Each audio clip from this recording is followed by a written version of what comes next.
Hi friends, how are you. जय Shri Radhe. Okay, आत्मा के बारे में आगे और जानेंगे। आत्मा हमारे इस शरीर में, इस देह में सबसे सुंदर आत्मा है। और जब हमारे ये देह मृत्यु को प्राप्त होता है तब आत्मा शरीर के 9 द्वार से वो मुक्त होती है। वो कैसे? शरीर के 9 द्वार यानी 2 आँखें, 2 नाक, 2 कान, 1 मुख और एक मलाशय और मूत्राशय, ये 9 द्वारों से आत्मा मुक्त होती है। तो अब ये जानना होगा कि ये 9 द्वार से मुक्त होती है तो वो कैसे समझ में आएगा। इंसान समझ सकता है कैसे? अगर कोई इंसान खुली आँख रखकर मृत्यु को प्राप्त होता है उसकी देह, तब वो भगवान से बातें करते हुए अपना देह छोड़ता है। तो ये उसका आँखों से उसकी मृत्यु आँखों से होती है। और कई लोगों का क्या होता है, कुछ सुनते सुनते कानों से एक लिक्विड जैसा परु निकलता है, तो वो भगवान का श्रवण करते करते, सुनते सुनते वो मुक्त होता है।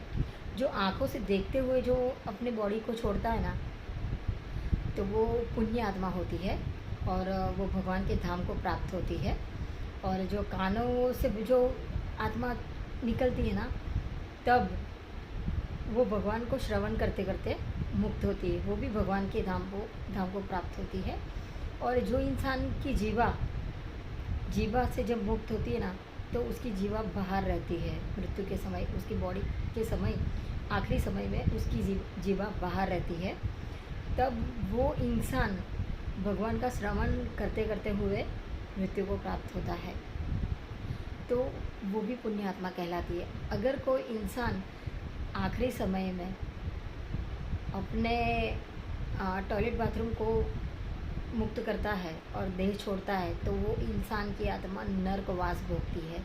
नरकवास यानी 64 दरवाजे उसको पार करने होते हैं मृत्यु के बाद, क्योंकि उसने कई बुरे कर्म किए होंगे, उसको वहाँ दंड मिलता है। तो इस तरह से हर एक चीज़ का एक डेफिनेशन दिया हुआ है, तो आप पढ़ेंगे तो भी पता चलेगा। अदरवाइज़ एक सिंपल सी बात है, जितना अच्छा जिएंगे, जितना अच्छा कर्म करेंगे, तो आपकी आत्मा का उद्धार होगा। बिकॉज़ 84 लाख योनि पूर्ण होने के बाद आखिरी जो जन्म होता है ना, वो गौ माता का होता है। आखिरी जन्म 84 लाख योनि में आखिरी जन्म गौ माता का होता है। गौ माता के बाद मुक्त होती है आत्मा। 33 करोड़ कोटि देवी देवताओं का आशीर्वाद लेने के बाद आत्मा मुक्त होती है। फिर जाके उसे मनुष्य अवतार प्राप्त होता है। अब मनुष्य अवतार कितना कीमती है वो आपको समझ में आ गया होगा, ठीक है। तो उसे अच्छे कार्य में लगाना होता है, ना कि बुरे कार्य में। बुरा देखन मैं चला, बुरा ना मिला कोई। तो कहने का मतलब, हम जब किसी के अंदर बुराई देखते ना, तो स्वयं खुद के अंदर पहले देखनी चाहिए, ठीक है।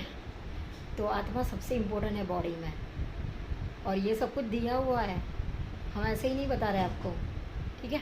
जय श्री राधे।